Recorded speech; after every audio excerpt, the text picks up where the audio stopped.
बहन बिटिया कहीं रोड पे नहीं निकल सकती, निकलते थे लूट लेते थे, दुकानदारों को समझ लो जाके उनके ठेला पलट देते थे, उन पे किराया हफ्ता वसूली करते थे। सपा राज में इतना अत्याचार हुआ है, जनता गरीब जनता इतनी परेशान हुई है कि आपको बता नहीं सकते। पहले के इटावा अभी के इटावा में क्या अंतर है आपसे अगर पूछा जाए तो? जमीन और आसमान का अंतर है। आप एक अपराध करेंगे तो हम लोग संविधान चल रहा है, संविधान मानते हैं। संविधान के रूप में हमारी पार्टी भारतीय जनता पार्टी काम कर रही है, योगी जी काम कर रहे हैं। यदि आप अपराध करोगे तो ये नीचे जमीन मिलोगे या फिर ऊपर मिलोगे। इधर अभी एक बगल में केदारेश्वर मंदिर बन रहा है, अखिलेश जी बनवा रहे हैं। वहीं हमारे रिश्तेदार हैं मंदिर, उसमें 9 बीघा जमीन उस पर कब्जा कर रखा है अखिलेश जी ने खुद। हमारे यहाँ पे एक बहुत बड़ा पुल रूरा का पड़ता है, उसमें हम लोगों का पारपट्टी क्षेत्र है चंबल वाली, जिसमें 50 गांव प्रभावित थे। आने जाने के लिए 15-20 किलोमीटर का चक्कर लगाना पड़ता था। माननीय विधायिका जी के द्वारा बहुत ही प्रसिद्ध रूरा मंदिर से पूरा बहुत बड़ा यमुना पुल बनने जा रहा है। सिग्नेचर ब्रिज का यहाँ पे पुल बनवाया गया चंबल का, वो बहुत अच्छा रहा है। यहाँ पे पुल टूट जाता था हमेशा, बदल रहा है टावर, नया पुल बनेगा जो विदेशों में बनता है। मंदिर में चोरी करवा दिया, कह रहे हैं कि जीतेंगे। जो चोरी किए उन्हें सजा मिल रही है, नहीं चोरी किए है तो सजा नहीं मिल रही है। उसमें यादव भी हैं, मिश्रा जी भी हैं, जो भी पाए गए हैं सीसीटीवी से अपराधी हैं, सजा मिल रही है। देखिए, उत्तर प्रदेश में विधानसभा चुनाव होना है, ऐसे में हम हर शहर और क्षेत्र में जाकर के लगातार जनता का जो राय है जानने का कोशिश कर रहे हैं कि आखिरकार इस बार जो है जनता का मुद्दा क्या रहने वाला है, क्षेत्र में क्या कुछ बदलाव हुआ। ऐसे में अभी जो है इटावा विधानसभा में है, यहाँ के जनता के जद्दोजहद में क्या कुछ चल रहा है, बातचीत करेंगे, जानने का कोशिश करेंगे। क्या नाम है चा? मंगल सिंह। कहाँ के रहने वाले हैं मंगल जी? भरथना के। भरथना। तो भरथना में क्या बदला? भरथना में बहुत कुछ बदला है। भरथना डिस्ट्रिक्ट इटावा सबसे आतंकवाद का क्षेत्र था। यहाँ राजनीति और क्राइम यहाँ से शुरू हुई है। यहाँ से? हाँ, इटावा से। अच्छा। सपा वालों का इतना आतंक था कि आपको बता नहीं सकते। जमीनों पे, प्लाटों पे, हैं मकानों पे उन्होंने कब्जा कर रखे थे और उनका सरेआम बहन बिटिया कहीं रोड पे नहीं निकल सकती, निकलते थे लूट लेते थे, दुकानदारों को समझ लो जाके उनके ठेला पलट देते थे, उन पे किराया हफ्ता वसूली करते थे। सपा राज में? हाँ, सपा राज में इतना अत्याचार हुआ है, जनता गरीब जनता इतनी परेशान हुई है कि आपको बता नहीं सकते हैंगे। हम लोगों पे मुकदमा लगाए गए हैंगे, फंसाए गए हैंगे, झूठे हमारे लोगों की जमीनों पे कब्जा किए गए हैं। तो ये सबसे कब छुटकारा मिला है आप लोगों को? ये जब बीजेपी की 2014 में केंद्र में सरकार आई। अच्छा। हाँ, 17 में योगी आदित्यनाथ जी मुख्यमंत्री बने। उसके बाद धीरे धीरे समझ लो इन गुंडों का, इनका समझ लो इनकाउंटर, इनका अत्याचार, इनका धीरे धीरे समझ लो जिनके इनकाउंटर हुए, जो मारे गए, इनकी समझ लो योगी जी की ऐसी गाइडलाइन थी कि आतंकवादी, ये गुंडा माफिया मवाली हैं, इन लोगों को पकड़ पकड़ के जेल में इनके इनकाउंटर करे गए हैंगे। तब अभी ये समझ लो अभी माफिया मुक्त हो गया क्या उत्तर प्रदेश? हाँ, माफिया मुक्त हो रहा है, हो गया है, हो रहा है। हाँ। अब बाकी जो यहाँ के विधायक जी कौन है? यहाँ के विधायक जी हैं माननीय सरिता भदौरिया, सदर इटावा की। तो क्या लग रहा है कैसा रहा उनका कार्यकाल, क्या बदला उनके कार्यकाल में? उनके कार्यकाल में सड़क, पानी और आवास। अच्छा। हाँ, गरीब जनता को न्याय मिल रहा है। हाँ, बराबर, और सुबह से लेके और शाम तक उनका पूरी विधानसभा में जो भी आता है, जो समस्याएं हैं विधायक जी द्वारा सिलटाई जाती हैं, खुद मौके पे जाती हैं, जहाँ भी जैसी समस्या है। और योगी सरकार ने बहुत कुछ दिया है इटावा के लिए। हम तो बहुत आभारी हैं और हमेशा रहेंगे। कि हाँ, कि महाराज जी जैसी सरकार आगे फैरा है और हमेशा रहेगी। और पहले के इटावा और अभी के इटावा में क्या अंतर है? बहुत कुछ अंतर है। अरे पहले आतंकवाद का क्षेत्र था, आतंकवाद हम लोग इटावा जैसे जहाँ से समझ लो इन मुलायम सिंह अखिलेश की सरकारों ने वो अत्याचार किया है हम लोगों पे कि अब आपको बता नहीं सकते हैंगे। हम लोगों की गरीब आदमियों की आत्माएं रो रही हैं, जमीनों पे, मकानों पे सारे कब्जा कर रखे हैं। थोड़ा रोकेंगे। क्या नाम है जी सर, कहाँ के रहने वाले? सोनू राजावत, लखनऊ से। अच्छा, यहीं के? हाँ, यहीं के। तो कौन है विधायक जी यहाँ? विधायक जी आदरणीय सरिता भदौरिया जी है। कैसे कार्यकाल रहा उनका? कार्यकाल बहुत अच्छा रहा है। अभी यहाँ पे सिग्नेचर ब्रिज का यहाँ पे पुल बनवाया गया चंबल का, वो बहुत अच्छा रहा है। यहाँ पे पुल टूट जाता था हमेशा, यानी बदल रहा है इटावा? बदल रहा है इटावा, नया पुल बनेगा जो विदेशों में बनता है। अच्छा। वो अब हमारे यहाँ पे इटावा में बनेगा। और पहले क्या था? पहले कुछ नहीं था, पहले वो टूट गया तो बार बार टूट रहा था, निकलते थे ट्रक उस पर तो दिक्कत होती थी। सड़कों की कैसी स्थिति सड़कों थी? की स्थिति अभी सही है, बिजली बिजली भी अच्छी चल रही है, चकाचक। चकाचक चल रही है, कोई दिक्कत नहीं है, कोई समस्या नहीं है। कार्यकर्ता खुश है, जनता भी खुश है, कार्यकर्ता भी खुश है। ये जो कह रहा है कि परेशान है जनता न, जनता के युवा परेशान है, तो ये कौन लोग हो सकते हैं? वो क्या चाह रहे हैं? विपक्षी लोग हैं जो, विपक्षी। हाँ, सपा के और बसपा के, वो ही केवल धरती काट रहे हैं और कुछ दिक्कत नहीं है, किसी को समस्या नहीं है, फालतू की वो कर रहे हैं। अब से पूछा जाए कि पहले के इटावा और अभी के इटावा में तो क्या अंतर है, क्या बदलाव हो गया? अभी तो बदलाव हमको दिख रहा है, यहाँ पे साफ सड़कें पड़ी हुई हैं, आप भी देख सकते हैं कि स्वच्छ भारत मिशन के तहत माननीय मोदी जी की स्कीम चल रही है, हर गांव में स्वच्छता अभियान चल रहा है, तो विधायक जी भी करती हैं।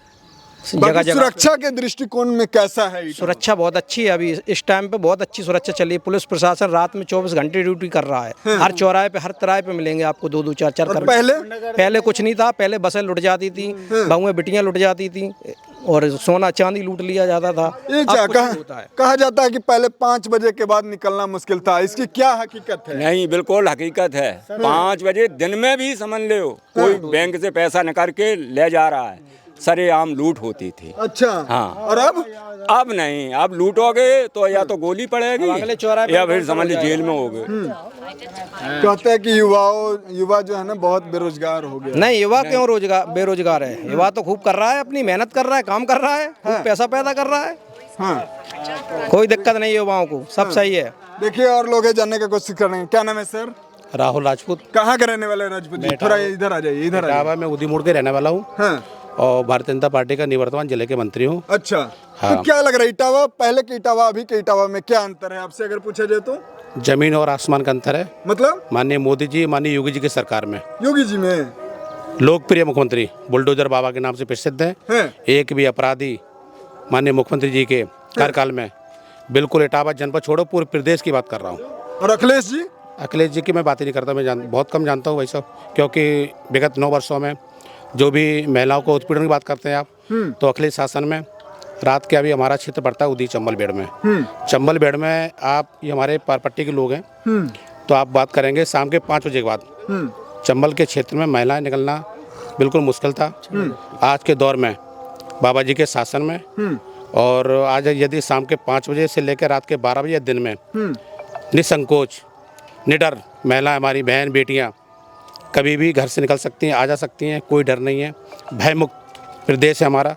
मतलब पहले कहा जाता था कि 5 बजे के बाद मुश्किल था, तो वो सब खत्म हो गया। वो बिल्कुल खत्म हो गया, अभी बिल्कुल खत्म है। माफियाओं के लिए जगह नहीं है उत्तर प्रदेश माफिया के लिए जगह नीचे है, जमीन के अंदर और ऊपर आसमान में है। आसमान में? आसमान, बिल्कुल आसमान में है। तो ऐसे संविधान से न चलेगा तो ऐसे आसमान में नहीं, आप एक अपराध करेंगे तो हम लोग संविधान चल रहा है, संविधान मानते हैं। संविधान के रूप में हमारी पार्टी भारतीय जनता पार्टी काम कर रही है, योगी जी काम कर रहे हैं। यदि आप अपराध करोगे तो नीचे जमीन मिलोगे या फिर ऊपर मिलोगे।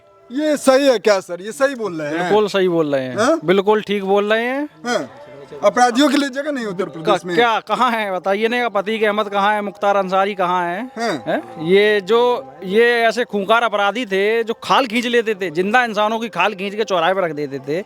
ऐसे अपराधियों को क्या असर होना चाहिए आप ही बताइए। नहीं, इन्हें तो जहन्नुम में जाना ही है और पहुंचे भी हैं, तय कर दिया है रास्ता बाबा जी ने, ठीक है ना? मिट्टी में मिला बिल्कुल। और ऐसा भी नहीं विकास भी किया हो, विकास पुरुष ही हमारे योगी जी और मोदी जी है। योगी जी का कौन काम आपको अच्छा लगा? कितने बताएं हम अगर बताने बैठेंगे तो आपको शाम तक बैठना पड़ेगा यहाँ पे। कितने एक्सप्रेस भी दिए आपके अखिलेश सरकार ने? केवल एक आगरा लखनऊ एक्सप्रेस वे। और योगी सरकार में कितने बन चुके express? 7 express way Uttar Pradesh में। एक ये कोटा और इटावा से कोटा गंगा एक्सप्रेस वे प्रस्तावित हो गया है, पूरा बनने जा रहा है।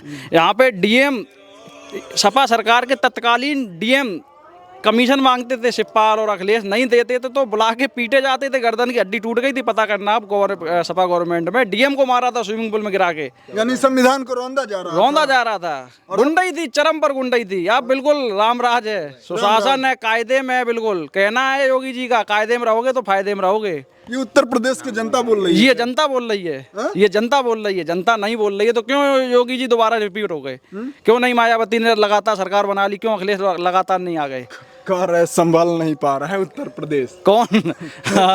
वाले वो सब आरोप लगाए। तो 27 में क्या लग रहा है, क्या मुद्दा रहेगा? इसमें योगी जी हैं, योगी जी फुल फ्लैश में है। हाँ। और इटावा से क्या मैसेज आएगा? अखिलेश के लिए यही मैसेज आएगा कि अब अपनी तैयारी करिए अगली पैदाइश में। 27 में तो योगी जी हैं। हाँ, साइकिल ये क्या हो गया? 27 में दावा ठोक रहे हैं, सही 27 बोल रहे में हैं क्या? पूर्ण बहुमत की दोबारा योगी जी की सरकार बन रही है। हाँ, और ये अभी 2047 तक तो इनका कहीं अता पता है नहीं। हाँ, अभी ये और लंबे समय तक तैयारी करें अखिलेश जी। हाँ। दोबारा फिर से बुलडोजर बाबा की सरकार बन रही है, देख सकते बुलडोजर भी तैयार खड़ा है। तैयार है, बिल्कुल तो ये तैयार। कहाँ चलेगा, कहाँ के लिए? ये सैफई में चलेगा इस बार। सिपाही में? इस बार सैफई में बुलडोजर चलेगा। ऐसा क्यों? ऐसा क्यों? जो अवैध कब्जा कर रखा है इन लोगों ने सपा सरकार में, हाँ। तो वो सब कार्रवाई तो होगी भाई। सर सवाल ये है कि पनाह कौन दिया इन लोगों को? पनाह कौन दिया? वो तो खुद ही मुख्यमंत्री रहे। हाँ? उनका पूरा परिवार सैफई में रहता है, वो खुद मुख्यमंत्री रहे। जब मुख्यमंत्री वो रहे हैं तो कौन क्या कर लेगा आप बताइए। वो तो भाई उनके घर से सरकार चलती थी। और इटावा में तो एक तरफा उनका राज्य था। गरीबों की जमीन पे इधर बसेरा रोड पे चले जाइए, पूरी जमीन पे उनके फूफा जी ने पूरी जमीन पे कब्जा कर रखा है। इधर अभी एक बगल में केदारेश्वर मंदिर बन रहा है, अखिलेश जी बनवा रहे हैं। वहीं हमारे रिश्तेदार हैं मंदिर, उसमें 9 बीघा जमीन उस पर कब्जा कर रखा है अखिलेश जी ने खुद। तो इन लोगों का जमीन कब्जा करने का तो इनका पुराना इतिहास है। बाकी क्या लग रहा है इटावा से इस बार क्या मैसेज आने वाला है? इटावा से हम लोग इटावा बहुत अच्छे मतों से जीतेंगे, भरतना भी जीतेंगी। और हमारी विधायक सरिता भदौरिया जी तीसरी बार विधायक बनने जा रही हैं, हैट्रिक लगाने जा रही हैं, बहुत अच्छे वोटों से जीतेंगे। और इस बार शिवपाल सिंह अपनी जसवंत नगर वाली सीट भी नहीं बचा पाएंगे। ये सर, ये जो राम मंदिर का मुद्दा उछाला जा रहा है, तो ये सब कोई प्रभावशाली मुद्दा रहेगा क्या? अरे कोई प्रभावशाली मुद्दा नहीं है। दर्शन करने गए नहीं, रुपया का आरोप लगा रहा है, चंदा दे नहीं गए। जब निमंत्रण देंगे तो निमंत्रण ठुकराया जाएगा। और चंदा चोरी का तुम आरोप लगाओ जिसमें 1 रुपया चंदा दिया नहीं गया इनके द्वारा। बस लोगों का बहला फुसला कर आगे करके मुद्दे को उठा रहे हैं, जिसको कोई मुद्दा लोगों ने नकार दिया है। इटावा की बात करते हैं तो इटावा में वर्तमान हमारे विधायक माननीय श्री सरिता भदौरिया जी हैं। उन्होंने अनेकों कार्य माननीय योगी जी की सरकार में करवाए हैं।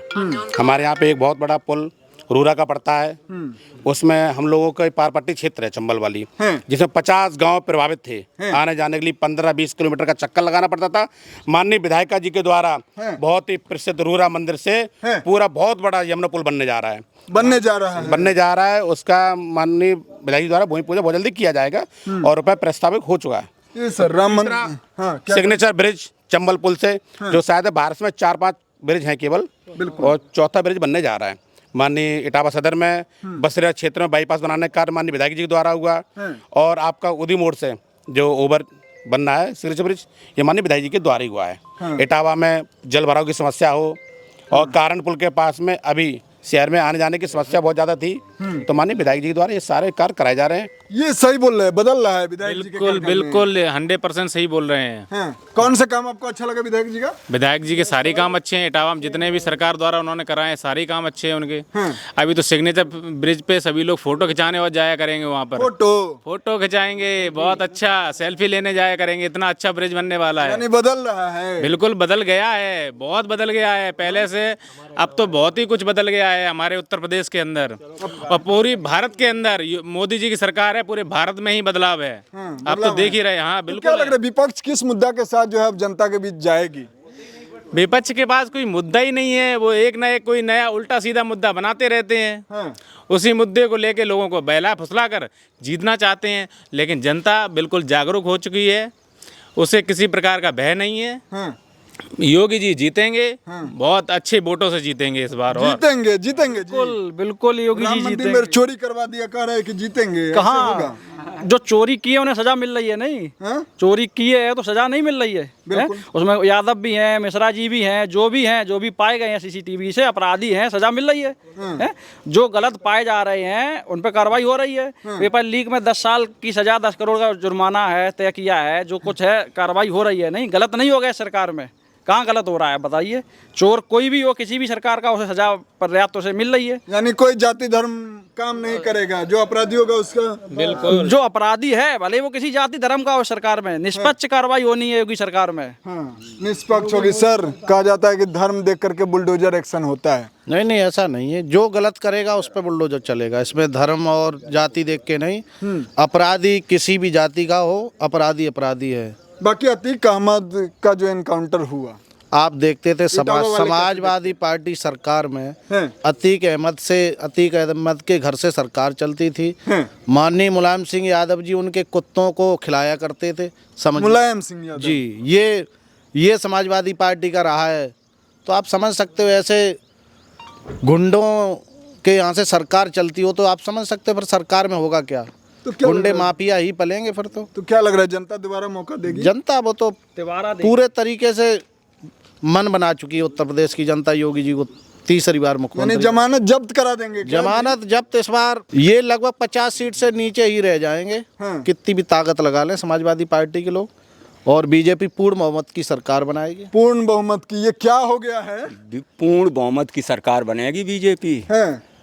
माननीय मुख्यमंत्री योगी आदित्यनाथ बनेंगे। हैं। और अभी सीटें थी, आपको समझ लो 300 प्लस होगा। 300 प्लस। धर्म देखकर बुलडोजर एक्शन होता है उसी से। हाँ, नहीं, धर्म और न्याय, हैं। जनता को न्याय मिल रहा है, जात पात नहीं देखा जा रहा है। हैं?